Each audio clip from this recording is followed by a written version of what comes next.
Si vous ne vous entendez pas avec quelqu'un, vous devriez être prêt à lui présenter des excuses. Parce qu'un grand nombre de personnes tombent malades en raison de leur haine envers les autres, vous devez vous engager à être le premier à vous excuser. Parce que les êtres humains ne sont pas parfaits, mieux vaut éviter d'être trop têtu en la matière. Beaucoup de gens campent sur leur position pendant une décennie avec l'assurance qu'ils ont parfaitement raison. Mais vous devez considérer l'obstination proprement dite comme une mauvaise chose. Parce que les êtres humains commettent de très nombreuses erreurs, l'attitude qui consiste à juste critiquer les autres est très mauvaise en soi. Quand bien même votre adversaire a tort, il n'est pas juste que vous le critiquiez sans arrêt. En conséquence, si votre adversaire ne vient pas s'excuser auprès de vous, pourquoi ne pas prendre l'initiative de lui demander pardon ? Dans les relations entre mari et femme, parents et enfants, et plus généralement entre tous individus, faites en sorte d'être le premier à admettre votre faute si vous entretenez de mauvaises relations. L'autre sentira dès lors qu'il lui est difficile de vous faire porter seul tous les torts. Certaines personnes peuvent bien vous lancer « Oui, vous avez eu tort », mais dès lors que vous admettez votre erreur et que vous vous excusez, la partie maligne de votre karma commence à s'effriter et une fraction de ce conflit s'en trouve résolue. Si vous aviez déjà étudié la vérité et vous trouvez à un stade plus élevé de pensée que l'autre personne, il est important de conserver à l'esprit « Je serai le premier à pardonner ». Beaucoup de maladies peuvent être guéries par le pardon. Les personnes qui souffrent de maladies sont difficiles à guérir et s'accrochent le plus souvent au sentiment qu'elles ne peuvent pas pardonner.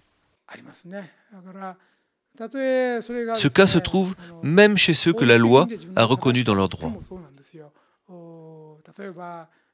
Si par exemple, un cambrioleur fait irruption dans votre maison ou qu'un étranger vienne soudainement assassiner votre fille, il est très naturel que vous entreteniez de la rancune envers cet agresseur. Un parent dont l'enfant a été tué nourrira une rancune profonde et espérera vivement la condamnation de son auteur à la peine de mort. Ne lui donnez pas la prison à vie, donnez-lui la peine de mort à tout prix. Sa ténacité pourra se prolonger pendant 10 à 20 ans. Cependant, poursuivre dans cette voie pendant des années revient à mener une vie de souffrance. Haïr une personne à ce point est en soi une forme d'autopunition. Aussi vous faut-il sûrement pardonner à un moment donné. Puisque votre enfant décédé ne vous reviendra pas, il est important que vous priez pour son bonheur dans l'au-delà et que vous entreteniez un service commémoratif à son attention. Si vous le faites, vous pouvez sauver l'âme de cet enfant. À l'inverse, si ses parents s'accrochent fermement à la haine, l'enfant décédé se renchérira. C'est ce gars qui a commis cette chose terrible. Et il commencera à partager cette haine avec ses parents. Dans ce cas, ils ne parviendront ni à trouver le repos, ni à accéder au ciel. C'est seulement avec un cœur qui pardonne qu'ils sont en mesure d'entrer au ciel. Il est bon que les juges soient impartiaux dans les décisions qu'ils rendent au cours des jugements, mais il convient que les individus accomplissent aussi des actes de pardon à un moment donné.